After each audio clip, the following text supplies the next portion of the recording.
Hola, ¿qué tal amigos de YouTube? En esta ocasión con Joan se les explicará cuáles son los deberes del comerciante. Estos deberes se encuentran consagrados en el artículo 19 del Código de Comercio. El primero es matricularse al registro mercantil. Para ello es importante hacer una aclaración y es que el registro mercantil no da la calidad de comerciante. Una persona puede ser comerciante sin necesidad de matricularse. Ahora bien, el registro mercantil pues tiene una finalidad y es buscar publicidad, no una publicidad en ámbitos de generar publicidad o anuncios, sino una publicidad de que se le conozca como comerciante. Es decir, si yo voy a hacer un negocio con una persona que es comerciante, puedo acudir ante el registro mercantil para determinar si esa persona realmente es un comerciante y si es confiable. Tiene unos efectos y es que puedo solicitar certificados ante la Cámara de Comercio para, pues, valga la redundancia, certifiquen que yo soy comerciante. Este registro mercantil, además de eso, tiene una connotación y es que es importante hacer una renovación anual de este registro mercantil, actualizando pues los datos y se deben realizar los primeros 30 días de cada año. Además de esto, este registro mercantil permite tener un control de homonimia. ¿Qué quiere decir esto? Que mantiene un control para no utilizar dobles nombres en establecimientos de comercio o de comerciantes. Así pues, puede mantenerse, se puede respetar un mismo nombre. Además de esto, el registro mercantil tiene otros beneficios, como es el tema de obtener contratos con el Estado o el de facilitar préstamos bancarios. El segundo deber del comerciante es inscribir los libros, actos y documentos que la ley exige. El artículo 28 del Código de Comercio trae una lista larga de los actos o documentos que se deben inscribir. Sin embargo, algún ejemplo de esto sería el embargo o las demandas civiles, el tema de las representaciones o las modificaciones patrimoniales, o si el establecimiento comercial está en prenda. Esto es muy importante ya que, por ejemplo, si yo soy comerciante, tengo un establecimiento de comercio y eh, estoy tramitando, por ejemplo, un divorcio donde va a haber una división de patrimonio, pues eh, es importante que para mis acreedores conozcan que va a haber una división de bienes y de activos, así como de los pasivos. Además de esto, tiene unas funciones y es de publicidad y oponibilidad. ¿Qué quiere decir? Que la gente o mis acreedores o demás personas o los interesados conozcan de cuáles son algunas situaciones que son relevantes para mis actividades comerciales y además de oponibilidad, es decir, puede haber terceros que busquen oponerse a estos actos.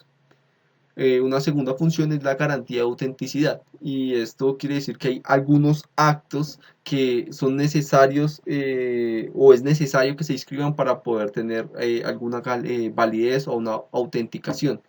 Por ejemplo, un ejemplo sería la venta de un establecimiento de comercio. Si yo voy a vender un establecimiento de comercio y no inscribo esto, pues puede llegar deudores, acreedores o alguno de mis acreedores y cobrarme a mí directamente y no al nuevo propietario del nuevo establecimiento de comercio porque esa persona no conocía que yo había vendido ese establecimiento de comercio.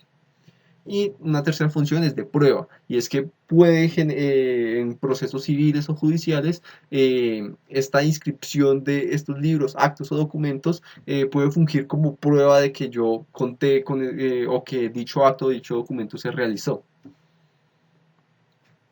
El tercer deber del comerciante es llevar contabilidad.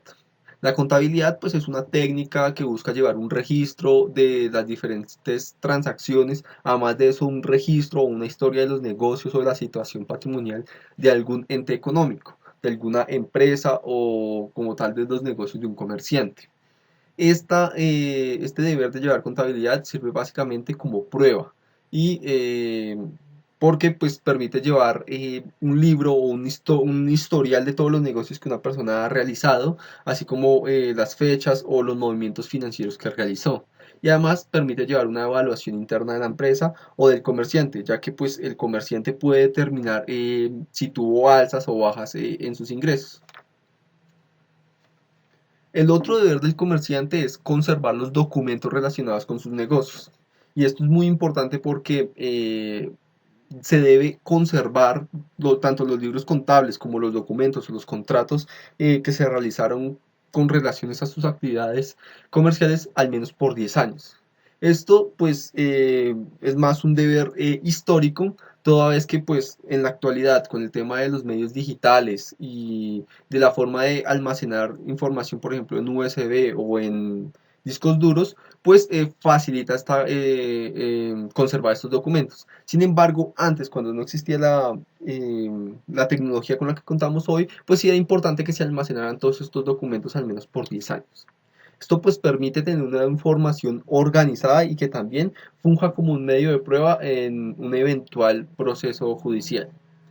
Dentro de este tema, pues claramente está el tema de la información reservada, que son informaciones que por su carácter confidencial tienen una protección legal que permite que no cualquiera pueda acceder a esta información, sino solo algunos miembros de la junta, el representante y pues todos aquellos que a criterio de la empresa pues eh, deban acceder a esta información o a esta reserva. Si se vulnera pues esta información de reserva o confidencial, pues puede causar perjuicios que se pueden reclamar. Bien, continuando, el otro deber del comerciante es avisar ante una situación de insolvencia. La situación de insolvencia es cuando ya la empresa pues no está en capacidades de responder por sus obligaciones. Entonces es importante avisarle al juez del circuito o a la superintendencia de sociedades que se encuentra ante una cesación de pagos. Esta cesación de pagos se puede dar en dos casos. El primero es cuando se encuentre ante dos o más obligaciones vencidas frente a dos o más acreedores por más de 90 días. Es decir, cuando hablamos de obligaciones vencidas, es obligaciones que no se han cumplido. Es decir, obligaciones que no se han cumplido por más de 90 días. En este caso, y debe tratarse de dos obligaciones o más. Y dos obligaciones frente a dos o más acreedores.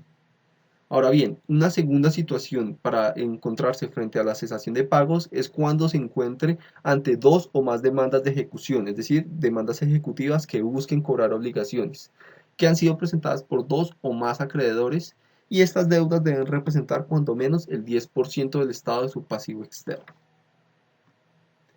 El último deber del comerciante es abstenerse de realizar actos de competencia desleal. Los actos de competencia desleal son aquella conducta que busca pues un abuso del derecho con el fin de debilitar a un empresario o fortalecerse a sí mismo. Estas son pues conductas o circunstancias que son contrarias a la ley porque son contrarias a la buena fe y pues obviamente son sancionadas. En estos casos pues se busca proteger al consumidor así como el de evitar perjuicios a la competencia y evitar perjuicios al mercado. Es importante diferenciar estos actos de competencia desleal de lo que son las prácticas restringidas de la competencia. Mientras que los actos de competencia desleal son aquellos actos que buscan debilitar al empresario o fortalecerse a sí mismo, las prácticas restringidas buscan evitar el monopolio por parte de una empresa.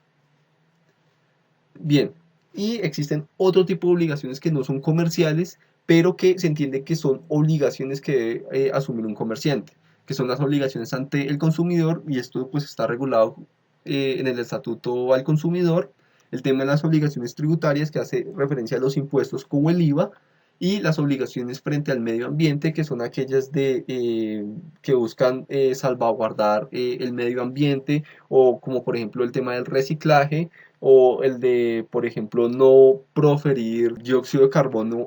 Esto ha sido todo por hoy. Estos son los deberes del comerciante. Por favor, denle un me gusta, suscríbanse, sigan el canal y por favor comenten algún otro tema que les gustaría tratar de derecho comercial. Muchas gracias.